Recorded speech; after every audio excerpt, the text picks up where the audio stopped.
अस्सलामुअलैकुम।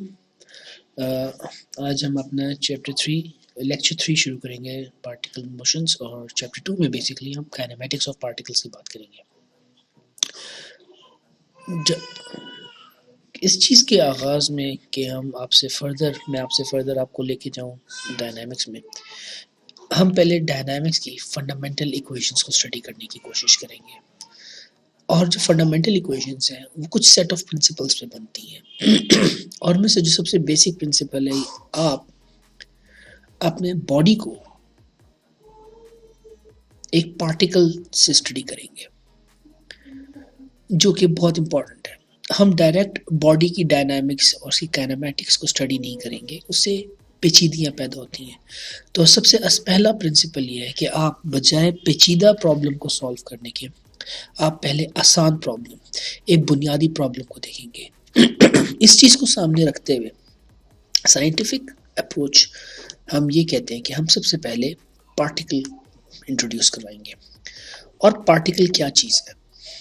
Particle basically एक इतना स्मॉल साइज है किसी भी ऑब्जेक्ट का, किसी भी मास का, कि जब वो किसी भी पाथ पे फॉलो कर रहा हो तो वो अगर स्ट्रेट लाइन पे ये कर्व पाथ भी बनाए तो कर्व पाथ का रेडियस इतना लार्ज हो जाता है कि the size of the particle approaches to approximately very, यानी कि आप ये कह लें कि जो प्रोपोर्शनैलिटी है, the size of the particle is so small that the distance, that is the radius, becomes very large. This means this size becomes very small. तो आप ये कह सकते हैं कि साइज इतना स्मॉल हो गया compare to the radius of the path that you can assume the size of this body to be equivalent to a size of a particle.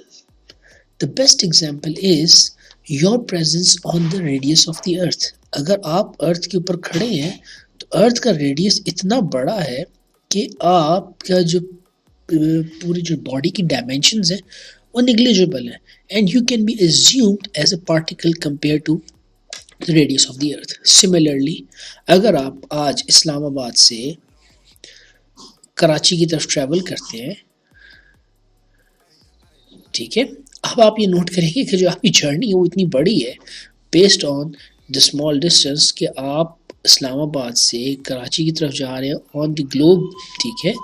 As a result आपकी जो जर्नी है वो इतनी बड़ी, आपका जो डिस्टेंस इतना बड़ा है कि आपको बजाय आपके पूरे, even including the plane, the whole system, the plane can be assumed as a particle that is traveling from Islamabad to Karachi, although the size of the plane is very large. So ये एक physical dimensional limitations है, ठीक है। This is a dimension जिसको आप assume करेंगे और practice करेंगे। एडवांटेजेस क्या है? एडवांटेजेस हमें ये होगा कि हम एक पूरी बॉडी के अगर ऑब्जेक्ट को देखें, अगर वो किसी भी सर्कुलर पाथ पे मूव कर रहा है तो बॉडी की एफ्ट और टेल, जो फ्रंट और एफ्ट एंड जो है वो दो डिफरेंट टाइम लाइन्स में मूव कर रहे हैं। If it is moving in a straight line then it is okay, this is the front end, let this be the back end, not a problem. आपको simultaneously after time delta t, इन दोनों की position की वजह से आपको body की different dynamics मिलेंगी। But अगर ये पाथ बहुत बड़ा है तो और इस पूरी बॉडी को ख़त्म करके आप इसके इनर्शियल सेंटर को एक पॉइंट बना लेंगे तो आपकी इक्वेशन इतनी सिंपल हो जाएगी कि आप सिंपल इसी डिस्प्लेसमेंट को या इसी वेलोसिटी को आप क्या लिख सकते हैं, s is equal to vt, displacement is times velocity times time. आप एक ही पार्टिकल करेंगे। अगर ये बॉडी इस तरीके से चल रही है, आप ये भी कह सकते हैं कि इस पार्टिकल की s1 is equal to v1 t1 और यही s2 is equal to v2 t2 करके आप कहीं एक ही बॉडी में दो वेलोसिटीज हैं, दो डिस्प्लेसमेंट्स हैं। This will make things more complicated. To simplify this approach हम सबसे पहले शुरू करेंगे पार्टिकल से, और आगे जाके हम सिस्टम ऑफ पार्टिकल से एक रिजिड बॉडी डिज़ाइन करना शुरू करेंगे जो कि हमें फर्दर डायनामिक्स में हेल्प करेगी।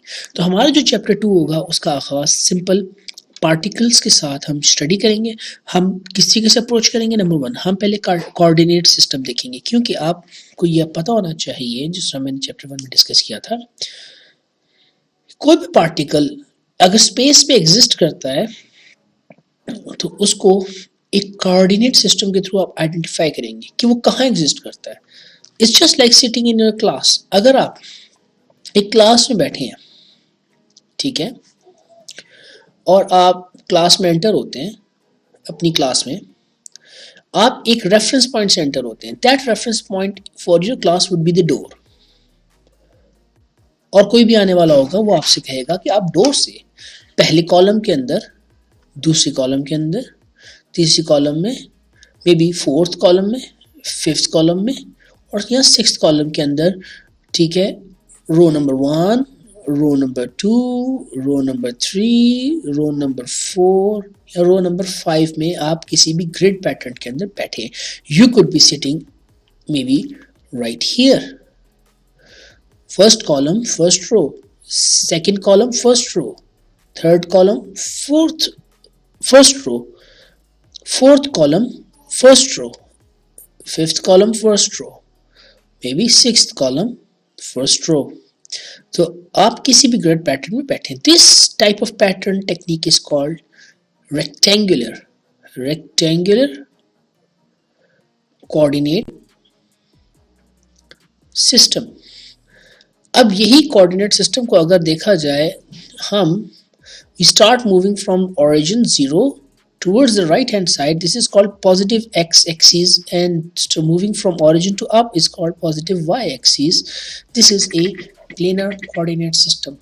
अब किसी भी पार्टिकल में अगर आप किसी भी ग्रिड पैटर्न में चलें तो सबसे पहले जो आपका कोऑर्डिनेट सिस्टम डिफाइन होता है वो कार्टेशियन या रेक्टेंगुलर कोऑर्डिनेट सिस्टम डिफाइन होता है. उसी कोऑर्डिनेट सिस्टम में हमारे पास अगर एक और बिहेवियर हो कि आप अगर एंटर होते हैं और आपसे कहा जाए कि आप बेरिंग के सिस्टम से चलें. लेट्स से लेट मी री एडिट दिस एनालॉजी. ठीक है, अब आप क्या कर रहे हैं, sorry it is slow,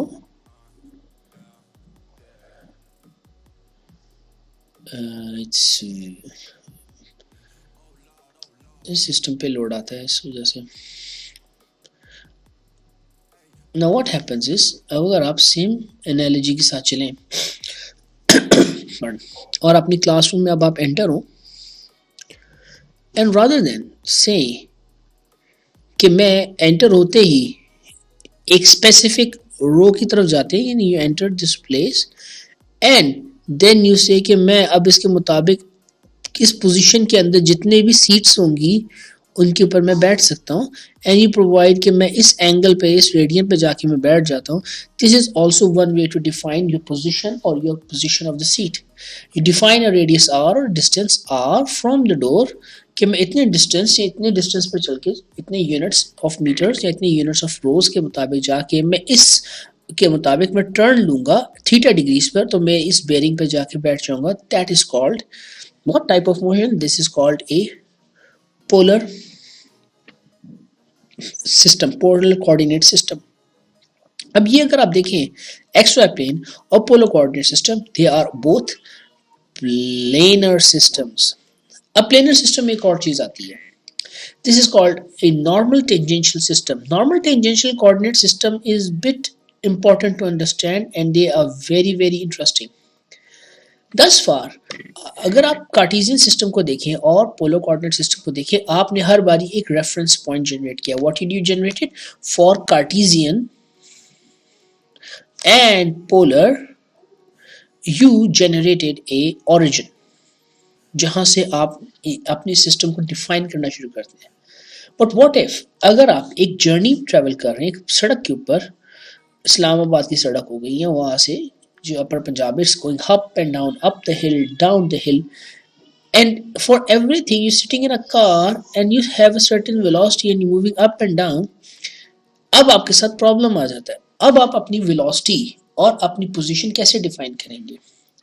normal tangential की ब्यूटी ही यही है कि you being the particle facing the challenges of the road or facing the challenges of the path, only you can define कि मेरा आर्बिट्रेरी सेंटर किधर एग्जिस्ट करता है और मेरी वेलोसिटी क्या है, रिलेटिव वेलोसिटी क्या है. And this is dependent upon relativity. And here the relativity says your origin is moving with you. So this These are the three types of coordinate system for a plane system. और जब हम plane system के coordinate system define कर लेंगे, we are going to move to three-dimensional system after this. So let us begin with the first thing about a particle system. ठीक है? And the first thing about a particle system, sorry ये quality इतनी अच्छी नहीं है, लेकिन it is from your book, 9th edition of the Merriam-Webster. ठीक है? Now let's talk about the first principle of the first step into the motion of a particle. The very fundamental, जो बहुत ही बुनियादी motion है किसी भी particle की, is moving in a straight line from point A to point B, starting from point A ending at point B. How simple is this? Very simple. It's like traveling on a foot ruler. जिस आप scale पर रखते हैं और device करते हैं और आप मूव करते हैं up and down, 0 unit, unit 1, unit 2, unit 3, unit 4, and since say मैंने इतने units can be inches, millimeters, meters, for astronomical level you can say light years, but we are on earth, so let's keep it simple. Meters is more than enough. ठीक है? For civil engineers it can go to kilometers. ठीक है? तो हम mechanical engineers kilometres में अपनी machine design नहीं करते, we design everything in terms of metres, maximum in it can go to thousands of millimetres. ठीक है? So this is how your scale is defined. Now let us assume a particle moving from point A and travels the distance point B. So how do you know कि ये कितने time में travel किया है? We don't know that. So in order to define this thing, what we say is we devise an experiment. हमारा experiment किस तरह चलेगा? हमारा एक्सपेरिमेंट ये कहेगा at time t is equal to 0 you had a displacement 0, but you started moving to a time t2. At a certain time you have reached time t2 and you have a displacement s1, and then you started moving from s1 to another s2 with a time interval of delta t, which is defined as, let's say this is t1, this t is t2, so where delta t can be defined as t2 minus t1. ठीक है? And your delta s can be defined as s2 minus s1. This time interval is going to give you a relation, and this relation is called velocity. Velocity is defined as when you have traveled a small displacement s in a time interval t, you will get a corresponding rate of change of displacement. This rate of change of displacement with respect to time is called velocity. Now we have written delta s to delta t. This means this is an average velocity. So how do we go from average velocity to instantaneous velocity? So हम ये कहते हैं let time limit t time delta t approaches to 0. इसका क्या फायदा होगा? जब limit time delta t approaches to 0 करना शुरू कर देगा, this means कि ये जो इंटरवल है, this interval it is going to be very very very small. और होगा क्या? You are going to say s1 is approximately reaching, is very very close to s2 but not equal to, and t1 is approximately equal to t2, यानी कि reaching t2 but not equal to. ठीक है ना? ये mean आपका जो error होगा वो बहुत ही मिनिस्क्यूल होगा. It can be a factor of -6 or -7, -8 decimal places, but very very close to, not equal to. This would give you a definition of a instantaneous velocity, ds by dt, and this is called instantaneous velocity. Instantaneous. Now this instantaneous means it is a very close approximation of the velocity. ठीक है? Similarly, जब आपके पास एक system का, एक linear system की velocity निकल आई है, now we need to find an acceleration. How do you find an acceleration? Sorry. How do you find an acceleration? Let us talk right here. Now, an acceleration of a particle says, अगर आप इसी experiment के साथ आप काम कर रहे हैं और 0 टाइम पे एक बंदे ने स्टार्ट किया और टाइम t1 पर जाके उसकी डिस्प्लेसमेंट ये बनी और टाइम t2 पर जाके उसकी डिस्प्लेसमेंट 2 ली और टाइम डेल्टा t के बाद फर्दर डाउन द रोड, ठीक है, उसके पास डिस्प्लेसमेंट s3 आ गई है and let the intervals between each displacement is common and what you do is you have a stopwatch, ठीक है, and you have another friend with a stopwatch. तो आपने पहले टाइम स्टार्ट t0 पे start किया and you started another stopwatch from 0. आपने इस time पे t1 कैलकुलेट किया और इस टाइम पे t2 कैलकुलेट किया और इस टाइम पे t3 कैलकुलेट किया. But what your friend is doing is he is calculating your two intervals. उसने यहाँ पर t1a फाइंड किया और उसने यहाँ पे जाके t2a फाइंड किया, यानी कि after every two he is taking the time interval of his thing, ठीक है ना, आपकी इसी स्टॉप की इवेंट्स को मेजर कर रहा है. What happens, you can say s1 s2 minus s1 divided by t2 minus t1 is going to give you an average displacement for this interval, average velocity of this interval, and then you say my s3 minus s2 divided by t3 minus t2 will give you an average displacement, average velocity of this thing, this interval. When you take about time interval of this thing, अब वो क्या कह रहा है कि s2 minus s1 और ये, या आप ये करें कि इस पूरे टाइम को मेजर करें कि ये एवरेज डिस्प्लेसमेंट आई आपकी, ये कितने टाइम पे चेंज हो रही है. This entire velocity of the two average velocities, इसका फर्दर एवरेज ले लें and what you get is s3 minus s2 divided by t3 minus t2. This is the average velocity of the second interval minus the average velocities s2 minus s1 divided by t2 minus t1 of the first interval, and this whole is divided by the time t2a minus t1a is going to give you an approximation of an average acceleration. So what is average acceleration? In fact, what you get is delta v2, not delta, v2 minus v1 divided by t2a minus t1a, that is equal to delta v1 divided by delta ta, and this relation is going to be right here.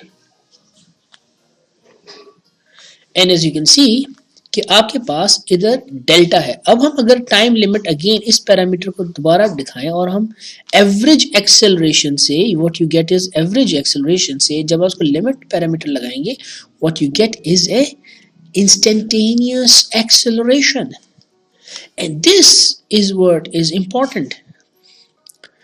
Now अब हमारे पास problem ये है कि हमारे पास अगर velocity को देखा जाए, it says, velocity says there is ds by dt is equal to s dot.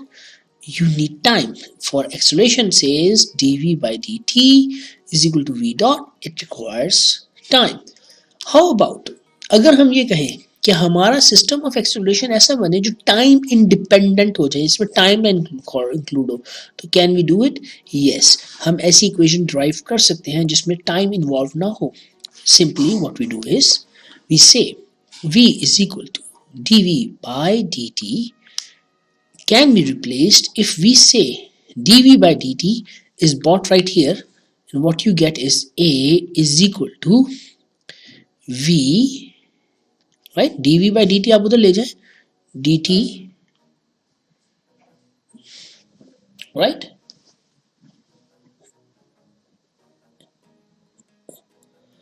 divided by dt. So v dt, dv by dt divided by dt is become, sorry, let me recorrect it. This is a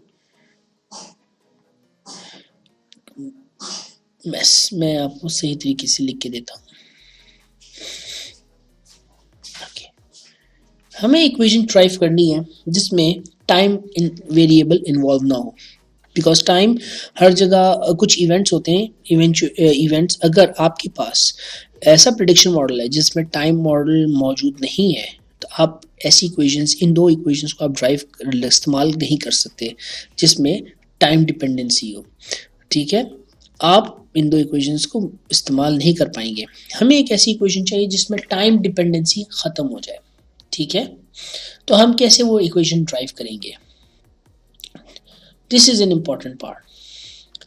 So the condition says you have v is equal to ds by dt, where acceleration says you have dv by dt.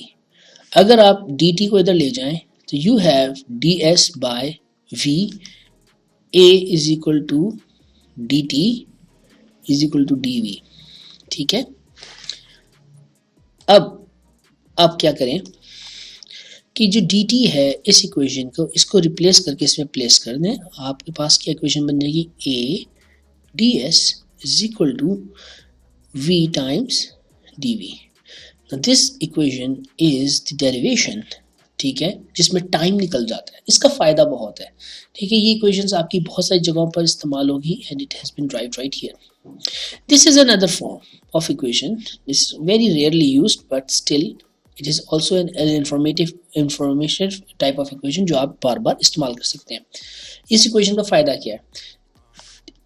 Here you have a v being derived derivative of v a and then ds.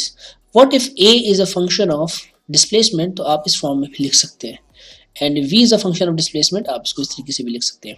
We are going to look much detailed about this equation in next article, ठीक है। तो अब हमारे पास ठीक है, ये हमारे पास जो है इम्पॉर्टेंट पैरामीटर जो अभी हमारे पास कवर हुआ है, ठीक है। अब हम थोड़ा सा आगे जाके देखते हैं कि जब हमारे पास डिफरेंट कंडीशंस आती हैं आपकी एक्सेलरेशन के ऊपर, and this is the article and let's further look into it.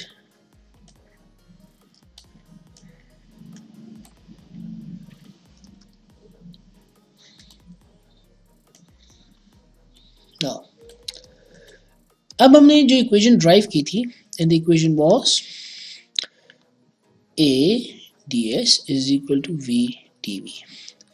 Now looking at this equation we have certain problems, or we can say we have certain cases. Case number 1, जब आपके पास acceleration constant हो जाए। Acceleration constant means no matter what it cannot be derivated or it cannot be integrated because it's constant, nothing is going to change.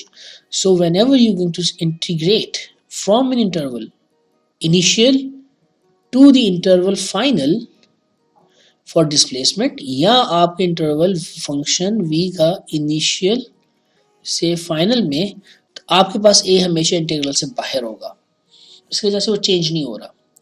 लेकिन अगर आपका a function of time बन जाता है, a is a function of time, then आपके पास अगर equation solve करनी है तो आप इसको दूसरे तरीके से भी कर सकते हैं, ठीक है। आपकी जो इक्वेशन होगी वो थोड़ी सी बदल जाएगी। अगर इक्वेशन फंक्शन है तो आप सिंपल ये कह सकते हैं v is equal to a dt। अब आप इंटीग्रेट करेंगे initial to final,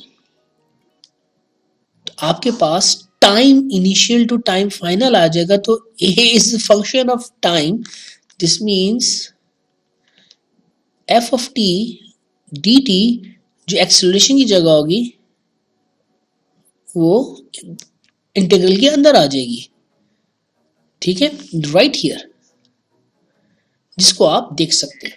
now time इधर इसने जीरो मेंशन किया, नॉट नेसेसरीली आपका इवेंट जीरो पर हो, एक स्पेसिफिक टाइम पे भी अप्लाई हो सकता है। So T initial to T final is the correct way to write. और उसके बाद उसने जो ड्राइव किया, this is the equation. Now if you look at this thing for the a is equal to constant, you will going to see इसने वही तीन equations derive की हैं जो ऑलमोस्ट हर हाई स्कूल स्टूडेंट इस्तेमाल करता आ रहा है। But you have to remember ये इक्वेशंस उस वक्त इस्तेमाल हो रही हैं जब एक्सेलरेशन क्या है, कांस्टेंट। जब एक्सेलरेशन वेरी कर रहा हो तो ये इक्वेशन नहीं इस्तेमाल होंगी। I am telling you this is an important criteria. आपके जाके अगर आपने ये कॉन्सेप्ट नहीं लिया तो आप आगे जाके इसका मिस्टेक्स करेंगे, ठीक है। तो कंडीशन क्या है इसकी, एक्सेलरेशन कांस्टेंट है। अगर एक्सेलरेशन कांस्टेंट नहीं है तो ये इक्वेशंस इस्तेमाल नहीं होंगी, then these equations can not be used, ठीक है। अब सेकंड इक्वेशन कौन इस्तेमाल होगी, जब acceleration is a function of time, तो आप direct dv by dt is equal to a इस्तेमाल कर सकते हैं। The third case is where a acceleration is a function of velocity, a is a function of velocity। तो जब आप इसको v dv is equal to a dt करेंगे, so you get v divided by f of v dv integrate a not a just dt integrate right here, sorry my bad, but this is one way to write, ठीक है, v dv के साथ। और you can say dv is equal to a dt and you can write dv 1 over f of v integrate is equal to dt, sorry this would be ds, right? This is one way to write, this is the second way to write, ठीक है। And this is going to give you this way. Now remember again velocity, a is a function of velocity, तो इसको आप integrate करेंगे, आप direct constant relations नहीं निकाल सकते। And the last is when acceleration is a function of displacement, तो आपके पास हो जाता है v dv is equal to a ds, तो इंटीग्रेट करेंगे तो a इंटीग्रल के अंदर आ जाएगा, ठीक है। सिमिलरली आप इसको डबल इंटीग्रेशन के साथ भी लिख सकते हैं, जिस तरह उसने इधर मेंशन किया हुआ है राइट हियर, ठीक है। So it could be simply done that way. Now this is the end of the first lecture, ठीक है, for chapter 2। We are going to perform certain examples later on, ठीक है। आपकी बुक से मैं कुछ numericals present करूँगा, so but meanwhile do practice। और इस चीज़ को आप जहन में, जो मैंने अभी आप लोगों से डिस्कस किया, इसको जहन में बिठाएं। This is very important part of the motion, this is the first step towards learning the motion of the kinematics of the particles, or motion of the particles, to leading towards the motion of the system। So see you in next class. Thank you.